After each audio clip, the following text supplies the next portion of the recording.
काफ़ी लंबा सीन था ये ज़वार और पारस बेहज़ाद का। जब लास्ट एपिसोड ख़त्म हुआ था तो उसमें हम देखते हैं कि आफ़ताब ने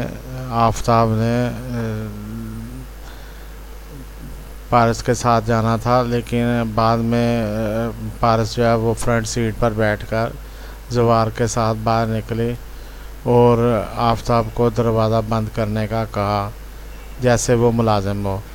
तो उसे बुरा लगा और उसे कुछ इसने जलाया भी, कुछ जेलसी में भी डाला पारस बेहज़ाद ने। तो इसी तरह ये फ्रंट सीट पर बैठे हुए जा रहे थे तो उसने कहा कि तूने ये प्रोजेक्ट के मामले में आफ़ताब से क्या बात की, झूठ था वो। तो वो कहती झूठ नहीं था, प्रोजेक्ट अब मैंने ही संभालना है और ये कि तुम सारा दिन फारिग रहते हो तो मेरे सर पर भी सवार रहते हो, तो कोई ना कोई काम भी तुमसे कर लिया करूँगी, इसलिए आफ़ताब को कहा कि जो मदद होगी वो मैं ज़वार से ले लिया करूँगी। तो इसमें ऐसी कौन सी बात है। बहरहाल ज़वार मुस्कुरा कर रह जाता है और दरमियान में एक सीन आता है। दरमियान में जब वो लंच पे खाने पे इकट्ठे हैं पारस बेहज़ाद और बेहज़ाद शाह और पारस उसे बताती है कि वो सालिया फाउंडेशन का अकाउंट संभाल रही है। तो जो फूफो और आफ़ताब और नदीम जो उनकी फैमिली है सारी, वो सारी उस गबन में इन्वॉल्व है और लोगों तक उनका हक नहीं पहुंच रहा। जो फाउंडेशन का मकसद है वो अदा नहीं हो रहा, लोगों की हालत उसी तरह बुरी है। वो सारे फंड्स उनके अपने घर में जाते हैं। तो बहरहाल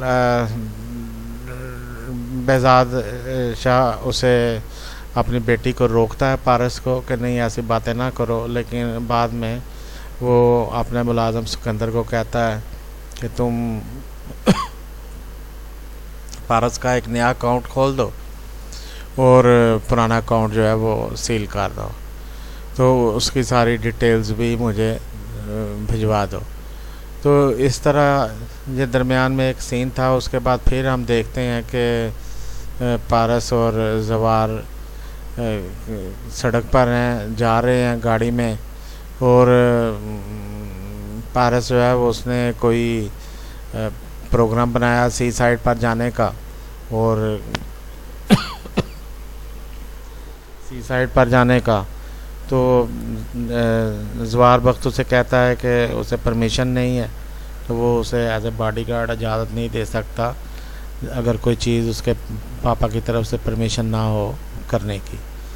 तो वो इस पर खफा हो जाती है और दोनों में थोड़ी बहुत नोक झोंक होती है, तलब कलामी होती है और एक जिसको कहते हैं वर्बल वॉर होती है एक दूसरे के ख़िलाफ़।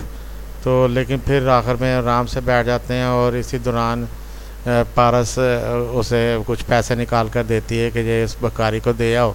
जब वो उसे देने जाता है तो वो चुपके से फ्रंट सीट पर आकर बैठ जाती है और गाड़ी लेकर निकल जाती है। इतने में पीछे से उनके बेहज़ाद शाह के दूसरे जो गार्ड्स और सिक्योरिटी गार्ड्स लोग होते हैं उनकी गाड़ी आ जाती है और ज़वार उनकी गाड़ी लेकर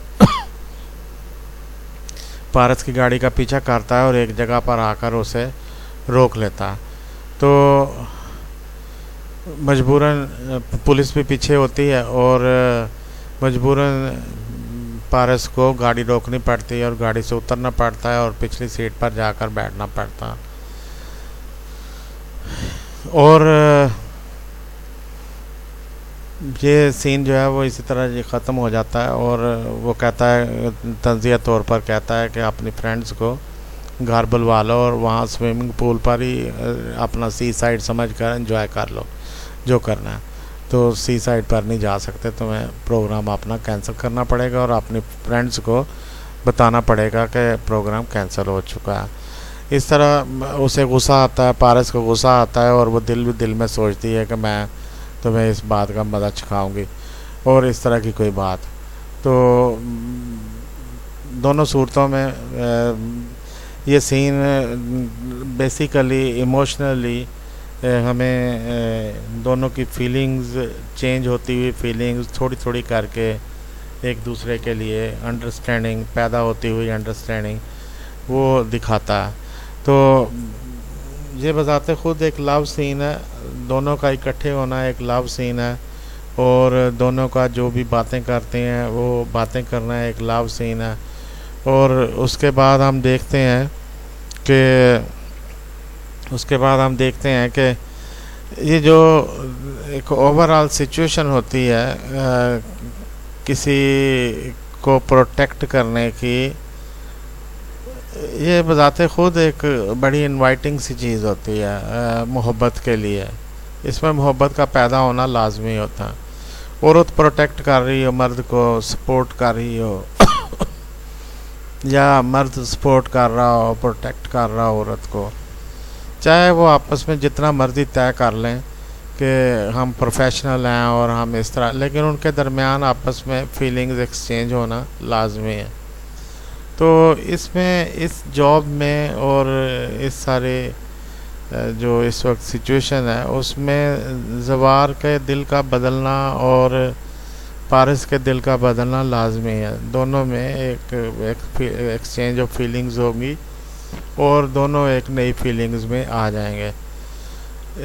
ये एक बॉन्ड ऐसा खूबसूरत और अट्रैक्टिव होता है कि इसमें अपने आप पर कंट्रोल रखना मुश्किल है। कोई डिफरेंस और हो, कुछ एज डिफरेंस हो, कुछ और इंटेलेक्चुअल डिफरेंस हो तो उसकी बात अलग है, लेकिन यहाँ क्योंकि एज डिफरेंस भी नहीं है और सबसे बड़ी बात इंटेलेक्चुअल डिफरेंस भी नहीं है, तो अगर ज़वार की जगह पर कोई डल किस्म का बॉडीगार्ड होता जिसे बात करना नहीं आती, तो हो सकता है कि उनके दरमियान वाकई ये इसी किस्म का रिलेशन ना होता और प्रोफेशनल रिलेशनशिप ही शायद होता। लेकिन यहाँ बात यह है कि ज़वार असर्ट करना जानता है और वो पारस के हुक्म पर चलने वाला नहीं लगता। तो आम तौर पर तो अगर कोई और बॉडीगार्ड होता तो सिर्फ यही होना था कि दोनों को आपस में एक अंडरस्टैंडिंग पैदा हो जाना थी, एक लायज़ॉन बन जाना था और पारस का और उस बॉडीगार्ड का, और इनके दरमियान एक अपने सीक्रेट चलने लगने थे। उसने इसकी बुराइयों को छुपाना था पारस की सीक्रेट्स को, पारस ने उसके सीक्रेट्स को जो छुपाना था। तो लेकिन ऐसा नहीं है, ज़वार एक डिफरेंट टाइप ऑफ पर्सन है और अपनी मर्ज़ी का मालिक है और उसकी अपनी सोच है, वो किसी के इन्फ्लुएंस में आने वाला नहीं है। तो इसलिए वो असर्ट करता है कि अगर उसे कोई ड्यूटी ऐसी असाइन की जा रही है जिसका उसे पहले से नहीं बताया गया और वो भी उसके पापा के मर्ज़ी से नहीं बताया गया, तो वो ऐसी ड्यूटी को नहीं करेगा। तो पहले उसके पापा ने उसे कहा हो कहाँ कहाँ जाना है, किस किस से मिलना है, तो वो एज ए बॉडीगार्ड वहाँ उसे लेकर जाएगा, अदरवाइज़ नहीं जाएगा। तो ये जो ज़वार का असर्ट करना है बार बार अपने आप को और ये बावर कराना है कि मैं बॉडीगार्ड हूँ और बॉडीगार्ड की ये ड्यूटी होती है, ये ड्यूटी होती है। और मोमना इकबाल मेरे मुंह से निकल जाता है, पारस बेजाद भी बार बार यही असर्ट करती है कि तुम एक बॉडीगार्ड हो और तुम्हें अपनी ड्यूटी में रहना चाहिए, औकात में रहना चाहिए। उस मोमना का या पारस का हमेशा यही स्टांस होता है कि तुम अपनी औकात में रहो, और वो यही कहता है कि मैं औकात में हूँ, अपनी ड्यूटी पर हूँ और मैं लिबर्टी नहीं दे सकता जो तुम्हारे पापा ने नहीं दी। तो इस तरह दोनों के दरमियान जो है वो एक बॉन्ड बन रहा है, एक रिश्ता बन रहा है, एक अंडरस्टैंडिंग डेवलप हो रही है। और ज़वार बॉडीगार्ड होने के बावजूद अपनी जो अपर हैंड है, सुपीरियॉरिटी है या कंट्रोल है, वो अपने हाथ में रखे हुए है। तो वो उसके इशारों पर काम नहीं कर रहा, पारस के इशारों पर काम नहीं कर रहा। तो ये चीज़ हमें जो है वो पारस को भी बुरी लगती है, और बुरी के साथ साथ अच्छी भी लगती है, और हमें भी अच्छी लगती है देखने में, क्योंकि इनके पीछे एक हमें महसूस हो रहा होता है कि एक बॉन्ड बन रहा है, एक रिश्ता बन रहा है, एक ताल्लुक़ बन रहा है।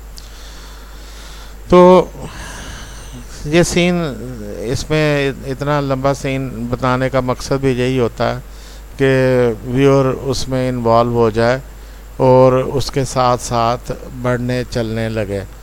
तो जब हम इसको कंटिन्यूस देखते हैं तो हमें ये बड़ा अट्रैक्टिव लगता है, और एक मोहब्बत की नई किस्म हमारे सामने आती है, एक नए डायलॉग सामने आते हैं जो रूटीन से हटकर होते हैं, लेकिन होते मोहब्बत भरे हैं।